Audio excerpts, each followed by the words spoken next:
She's the mastermind behind podcasts, the queen of hosting live events, and the editing expert who makes everything I say sound way cooler than it actually is. It's Event About It with Rachel Kopczyk.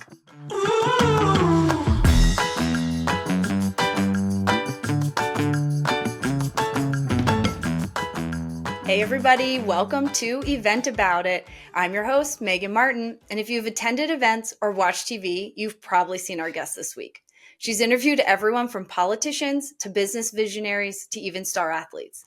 She's a regular on local news and guest starred on programs on Oxygen, CW, and most recently, Netflix.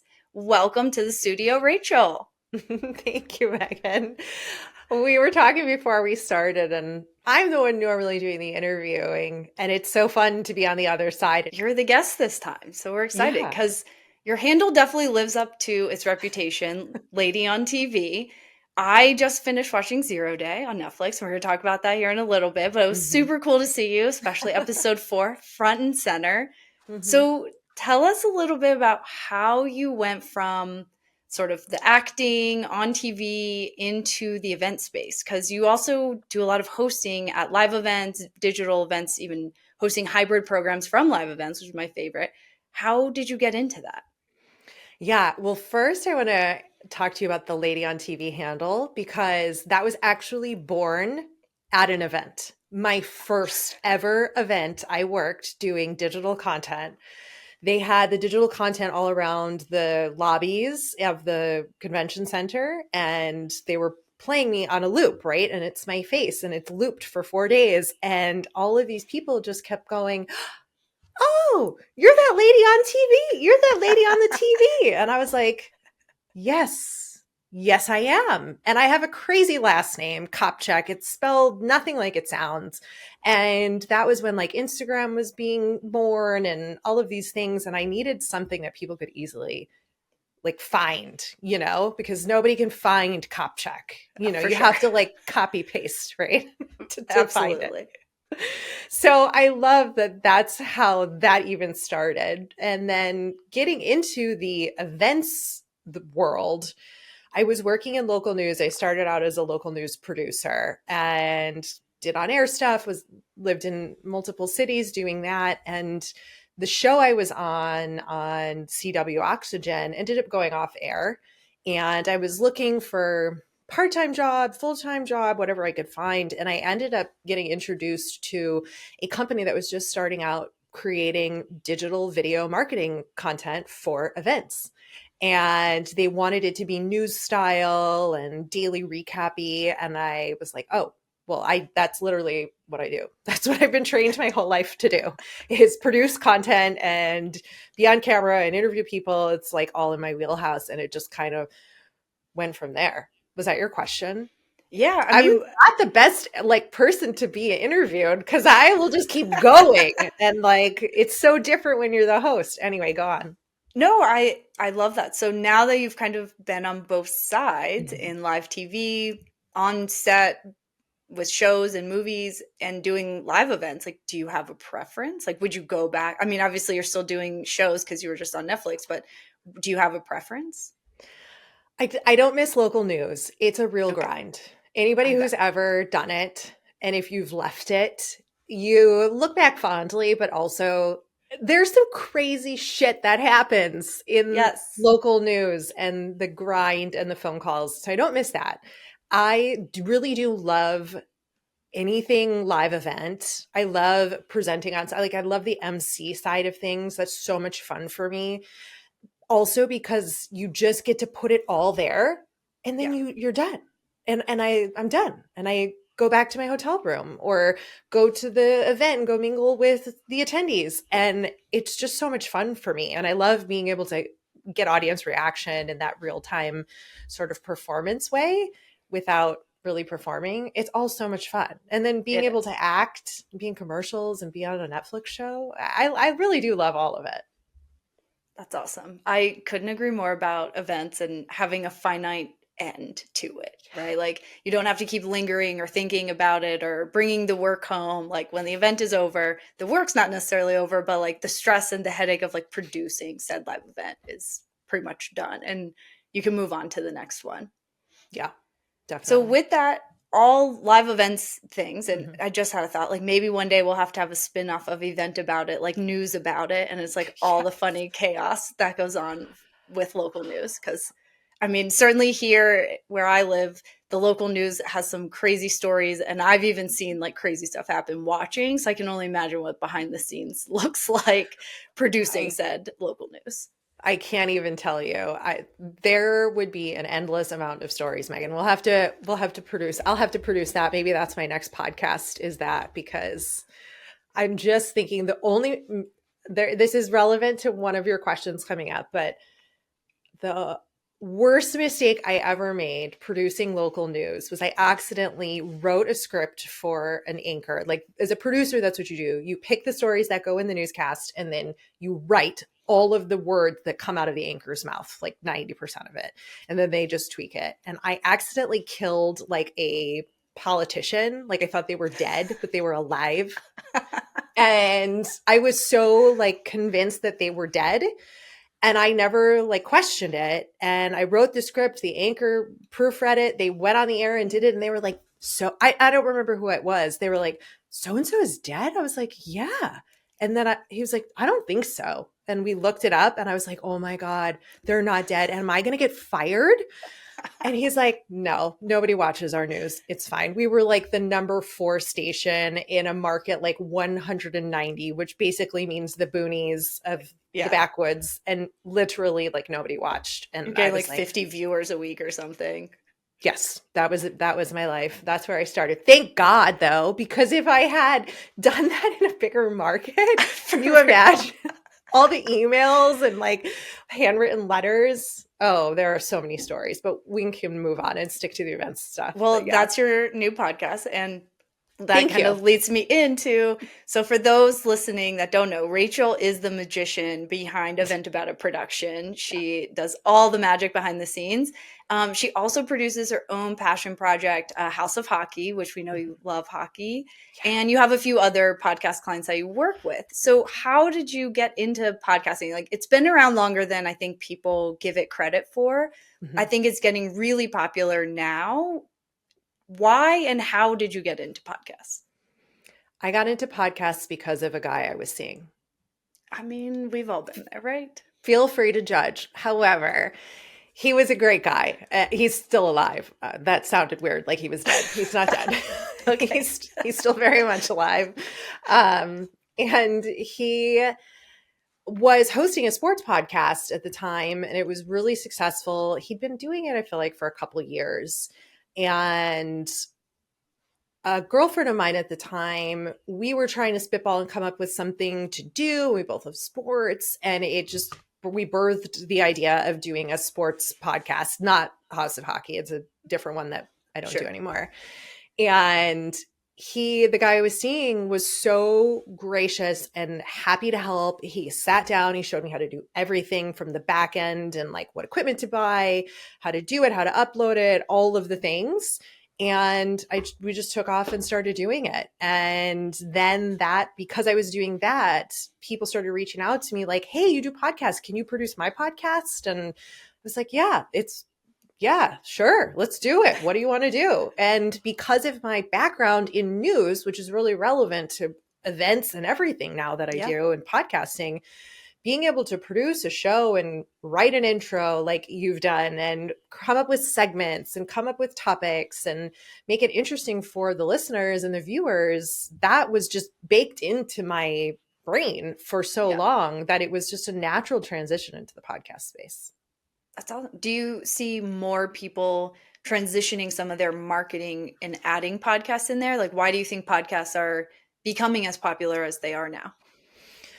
There's a couple of reasons that podcasts are as popular as they are now. I think a lot of people, and I've consulted with friends and potential clients on this, they think it's just really easy and you just become famous like Joe Rogan or whoever. And it's not. It's still like a lot of work to do. Yeah. And if you do it right, where you leverage your content and use it for blog posts and you use it for bonus content behind paywalls, and you utilize your time and creating value or entertainment, it's great. But like, look at the people who are the most popular. There's like very few. The other thing that makes it really popular and exciting is that you can niche. I never say it right. I should, but I don't. Like Chipotle, I can't say that either. Like you go down, like you niche down really small, and you can do that in podcasting, and you can build a really great community. Yeah. And I think that's really valuable to people. Like you can have a knitting podcast. You can talk about how to grow roses and roses only. There's so many topics and things that you can do that really connect with people, and they're really accessible and they live forever, and it is easy to do, but it is still work. And I think It's there's easy to do, but it's hard to do well. I've learned over, and it's the same kind of concept with YouTube. I mean, there's thousands and probably millions and millions of yes. YouTubes out there. I mean, I learned how to do all kinds of stuff on YouTube, but to make that a business and do it well takes skill. You know, anybody can do a podcast, but to do it well and make it a business and leverage it appropriately, I think is spot on. And you have to Yeah. have strategy behind it, just like events, just like anything else. You can do stuff to do stuff, but without a strategy, what's the point? Okay, well, let's get into our first fun segment here, where it's time for Would You Rather? The game where we throw out into the wild event planning dilemmas and we see how you survive. Think fast, choose wisely. Let's get into it. So first up, would you rather forget your opening line or your closing statement? I would rather forget my closing statement. Any reason why? Yeah, because opening line usually is that, like, when I teach people how to be a host or how to do interviews or anything, the thing I tell them is just remember the first sentence that you're going to say. Memorize the first sentence you're going to say, because then all the rest of it will fall into place. Once you set yourself up, you're fine. Even if you forget all the stuff in the middle, it doesn't matter. You've at least like got your gateway into talking on the stage. But if you forget your first line, you end up standing in front of something with like a deer in headlights, and you're like, where am I? Am I at the car show? Am I in a medical field? What am I doing? Who are all these people staring at me? Closing statement, you could just be like, and that's it, thanks, goodbye. It's so true. It's so true. Okay, would you rather lose your voice the morning of your speech or trip getting on the stage? Trip. I would rather trip. I am so fine making a fool of myself and being able to learn to laugh it off and play it off. As long as I don't hurt myself, Megan. There we go. I like it. Would you rather accidentally call the host by the wrong name or mispronounce the event name? I'd rather mispronounce the host's name. The event name, you kind of got to get that right. I would agree. I had a speaker MC friend of mine recently say the wrong event name when she was like, and it was a pretty blaringly not even close, like same acronym, but like the associations could have not been more different, like fundamentally from each other. And she was like, I've never been more mortified. It also reminded me of a time I went to school, graduate school at Kennesaw State, and my last year there, they started a football program, and they hired Vince Dooley. It's in Georgia. He's like a big name at University of Georgia, former coach.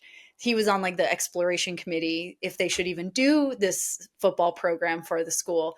And he, on the press conference to say like, we are doing the football program, he called it's KSU, Kennesaw State, and he called it Kansas State. We're so excited. Kansas State University is getting a football program. No. Yeah. No, that's like me killing somebody on the air, you know? Yeah, totally. Okay, would you rather wear an uncomfortable outfit that looks great or a comfy outfit that looks unprofessional? I am always in uncomfortable clothes, Megan. All of what I do. Beauty is pain. Beauty is pain. It is all uncomfortable. My feet, my hair, my face, my clothes, this bra, the Spanx, all of it is uncomfortable. But that's the way to do it. That's the only thing you can do. And you just kind of suck it up and you do it. I could not imagine walking out onto a stage in front of people in what you don't see me and like what you see me on my like Instagram stories. No, I'm not doing that. No, give me the tight, uncomfortable clothes. For sure. I mean, the only time I couldn't agree more, I did like an unprofessional look is during COVID. did a hybrid event, moderated a panel, and it was the first time everyone was getting together in some sort of large capacity. It was January of 21. And so we made light of the situation because we were all together. So like on the bottom, I had like slippers and sweatpants on, but then the top, I had like a blazer and like hair and makeup done, and it was fun. But I Oh wait, agree. don't get it twisted, Megan. I am sitting here with it on the top, and I've got my slippers on the bottom Nice. and sweatpants. So Same. I'm it's in all relative. leggings. Okay, I, we know I how to do it now. I agree. But as my mother was always said, when you look good, you feel good, you present good. Amen So to mama. that's how it goes. All right. Would you rather get stuck answering audience questions all day or get no feedback at all? I would love to answer audience questions all day. Same. No feedback, crickets, and especially when you make a joke or like something on stage and it's just silence or because nobody's paying attention. That's the worst feeling because the whole point is to be able to connect with the audience and have them with you and be Yeah. there. That's why I'm there. So it's like That's literally why people hire you. literally. And so it's really difficult when that doesn't happen. And it happens in a delay, right? Because of the way for or at least in my brain, like when I do MC things, because of the way the speakers go, there's a delay and then in a delay in what I'm saying, and you have to ignore that, which is really weird, but you keep talking and then the audience doesn't laugh until after the delay. And so it's a weird balance, but because I'm always like, oh shoot, did my joke not land? And I'm not a comedian, right? But try to bring a little levity, you know? I agree. It just reminds me, like, one of my favorite shows is Parks and Recreation. And it just reminds me of when Leslie Knope is running for office and she puts that, like, awkward Rodney Dangerfield, like, line in her speech. And Ben Wyatt's like, and right about now, she's going to make a bad joke and no one's going to laugh. And it's like crickets every time. Yeah, you don't want that to happen. It happens though. Sometimes. All right, last one. Would you rather have your speech go viral for a great reason or for an embarrassing mistake? You know, the logical brain is saying for something inspirational, you want to go viral, but also, you know, who cares? Let me go viral, whatever it is. Falling up the stairs and people loop me and put me on Instagram reels of falls of people falling down. Sure. Great. Put the Same. name out there. Let's go for it. So I asked my girlfriends over text message, I said, I have to tell a funny story about myself at a session coming up. Like, what's your favorite Megan Martin story? And none of them were good. They were all like horrible moments, not my finest moments of the hour. Hilarious nonetheless. But like, and then of course they started sending photos, which I was not good either. And I was like, oh yeah, Always. that was a really good time, but like probably shouldn't share that again. Yeah, I got those stories too. It's time to give credit where credit's due. This is one of my favorite things to do. I Mhm. love to shout it out. I don't think we do this enough as humans, but this is hats off. The part where we tip our hats, throw some confetti, and hype up 5 people who are absolutely crushing it. No humble brags, just straight up praise. Who makes your list? Like in the event space in Any general, space. anybody? Anybody. Who's crushing it Well, these days? we have to shout out Mary Hyam, our mutual friend who paired us Yeah, together. And for she's sure. always connecting people. And if you're in the events world, you've heard that name and you know Mary Hyam. So her. I'm really loving Serena Williams Okay. for her Super Bowl performance. And Oh, crushed if it. you've gone down that hole of all of the drama behind the Kendrick Lamar and all that, like, yes, she's a badass. Just She like is. totally called out her ex. The whole thing. That was awesome. I have to pick 5. We don't have to do 5, but maybe one more. Um, it has to be positive, right? I want to vent Not about necessarily. somebody, but it's Well, not right. let's just segue right into the No. event of the week. Come on. Event of the week. It's my favorite therapy session. The event fails, the unexpected chaos, the are you kidding me moments. So, what's your event of the week? Okay, Meghan Markle. Excuse me, Sussex. That's not even a last name. I know. I'm like, what? I I saw agree. this clip with Mindy Kaling, again, Kaling, yeah, names. She's like interviewing Meghan Markle. I will not watch her show. And I know a lot of same. people right now are pissed off that I am putting her down, but like I could never get on the Meghan Markle train. I'm with you. And she was like, it's so funny. You keep calling me Meghan Markle. It's Sussex. And it was like, um, you are living in an alternate reality and you've made me dislike you so much more. In fairness, I did see this one review about it because I'm with you. I'm not about the show. I don't get it. I think she's completely out of touch. But someone said, I don't remember who it was, but like that's the point of her, right? Like it's Yes. so not authentic. It's so out of left field. It's just not anything the rest of us would live or breathe or participate in. Like none of us are friends with Mindy Kaling. Like it's just so out of touch, and that's the chaotic beauty of it all and why so many Yeah. people tune in. It's not for me. It's not my cake. I'm not going to eat it, but God bless No. all the people who do because I can't stomach it. I don't even want to like accidentally click on it on Netflix to get it in the algorithm. Like I'm probably going to find a way to like ignore so that Netflix is very clear that Yeah. this is not for me. You need to thumbs down it, like actually put that into the algorithm. Yes, cuz Uh I can't we we eat the Bravo cake. That's our entertainment of all day. nonsense of things, you know.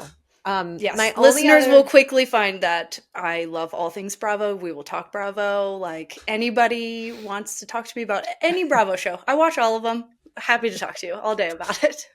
to make a Bravo reference when I saw that Meghan Markle clip, I was like, clip, clip. And if you Yes, don't know, you can look it up. But Dorinda is 100%. queen. I was like, The queen. this, what? I mean, We'll have to I do a don't whole have this. episode about her Traders reunion look because my God, like girl, you are better than that outfit. What are we doing here?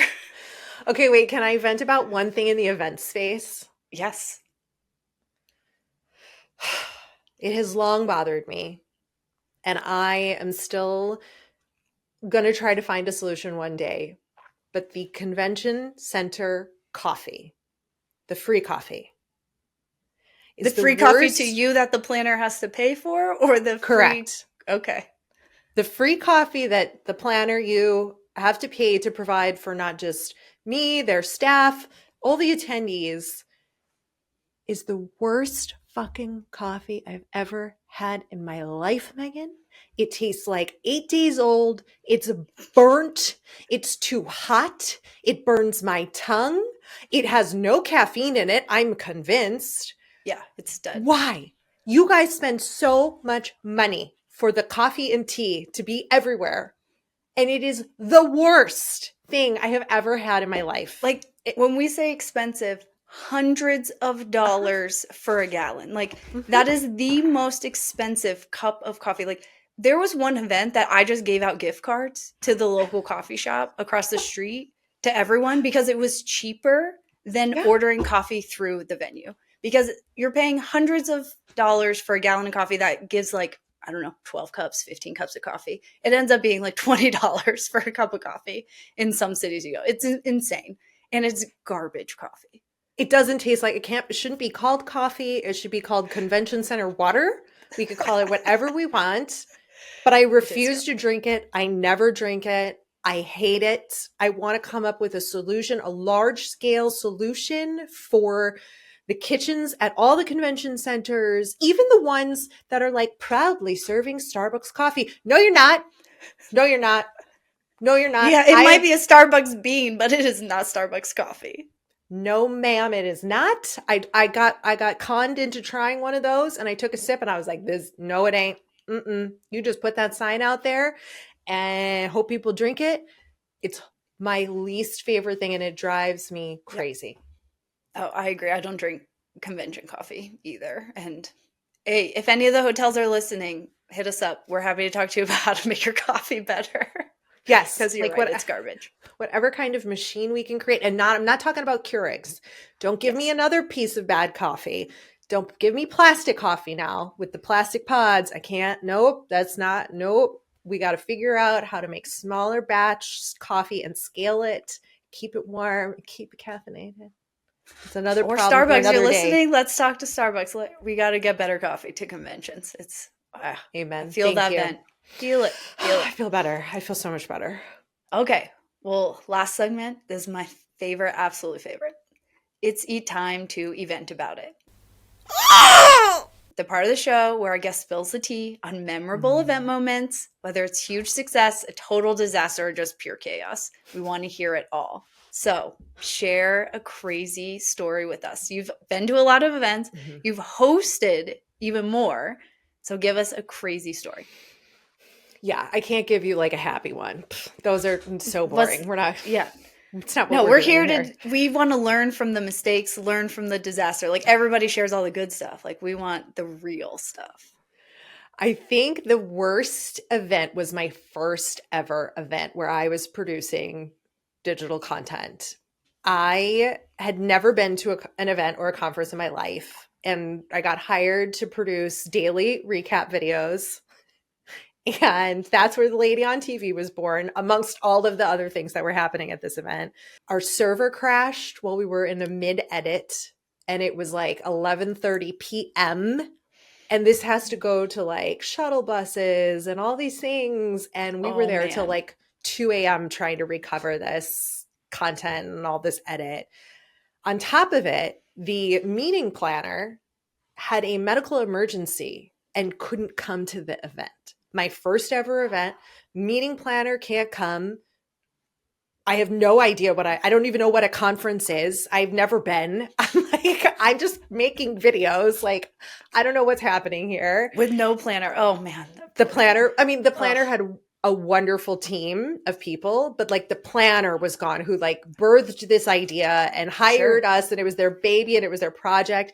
But the silver lining in that was they were able to watch it because we put it online.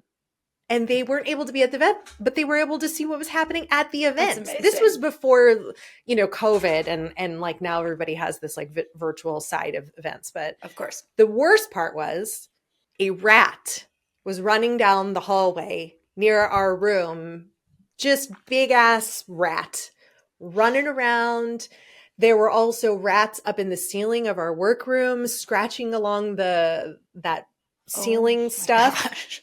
Yeah. In a windowless room where I have never been to a conference. The freaking computers are crashing. I've got 10 people I'm trying to manage. I've got an associate producer who's on the verge of tears because she is just so overwhelmed and has never had to deal with something like this.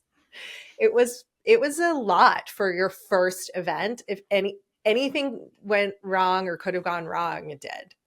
I'm surprised you're still doing it. If that was your first experience, you're probably like, is this normal? Like, is this how our events are supposed to go? No, they are not. I mean, the whole event ran smoothly, like without the planner. Like the team that this person has is phenomenal. And I still work with them today, which says a lot. So, but the other thing that happened, and this one happened recently, we walk into our workroom. There are mouse traps, again with the rats and the mice, mouse traps all around the corners of our workroom. No. What? I'm sorry. You want me to work in here? I am deathly afraid of mice. I do not have worked really hard to overcome this fear. It's not going to happen for me. And I was like, we're just supposed to work in here? This is normal? Oh, okay, great. So every morning we would go in and like hope that there wasn't a mouse running around. Or a dead one in the trap. Like, what if you walked in the morning, there's already dead mice like in the trap? Oh, no. Yeah. But they just like let us go, like let us work in there. Like, okay, God, no. Yep, this is happening. Turns out the mouse was in the staff room, the staff office. They saw it running around the staff office and couldn't, we're frantically trying to get it out. I was hiding under a table. I would be so out of there and demanding discounts on our bill from the convention center. Big bills. You can't charge me money for this. This is ridiculous. So that was really not great. And apparently the a person who worked at the convention center was feeding the mice, like happily feeding them. And that's why they were everywhere. And that's why they were in all of the rooms. This wasn't that's in like fireable offense. Oh, Ugh. no. Nope. I think the person still worked there. Wow. Yeah. Well, note to planners, if you're going on site visits, be sure to look for mousetraps, and maybe that's not a great venue if they're already putting mousetraps out on your site. It was like, yeah, just, ask them about their pest control plan and what happens if there's a pest incident and what kind of discount you'll get if there's something like that happens. Hey, something to add to your RFPs. What is your sustainability practices and what's your pest control issues? Hey, that's real. Could you imagine? No. I mean, I've definitely been at events and have hosted events with rodent problems. And there was one event I did, and there was like a mouse that ran across stage in the middle of a speech. Oh my God. Oh my God. See, I don't know if I would have kept my cool if I was on the stage. I probably would have. If it had come towards me, that's when I would be standing on top of the podium and like looking. That's where I would go viral, Megan. That is the moment that I would go viral for. A mouse runs across the stage and the MC freaks out, jumps up on the podium. Yeah, that's what would happen. If we're going to be in event space, that is a proper use of the word podium. You stand behind a lectern and you stand on a podium. So lesson of the day. Bravo. EIC. There we go. Put that in your apex. All right. Well, it's been a pleasure eventing about it. Mm-hmm. Recently, you appeared on a Netflix show, 0 Day, episode 4. Make sure you look for Rachel if you're watching that show. Fabulous, fabulous show. She's a superstar. What's next for Rachel? Where can people find you? You can find me in episode 4 of Netflix. Yep, there's one close-up. Don't blink, you'll miss it. And I will be starring in, that sounds ridiculous. I sound like Meghan Markle it's Meghan Sussex. Hats off, own it. I will be in a marketing advertisement, I think video and maybe print for a financial institution. I can't say these things, I don't think. I sign a bunch of contracts that I don't really read. And but yeah, it's not out yet. If it will, I will share. But yeah, I got to do a commercial. So yeah, I played a businesswoman. Could you imagine, Megan? I love it. Well, we can always find you at ladyontv.com and all your fun Instagram stories on Lady on TV. Thanks for having me, Megan. This was so fun.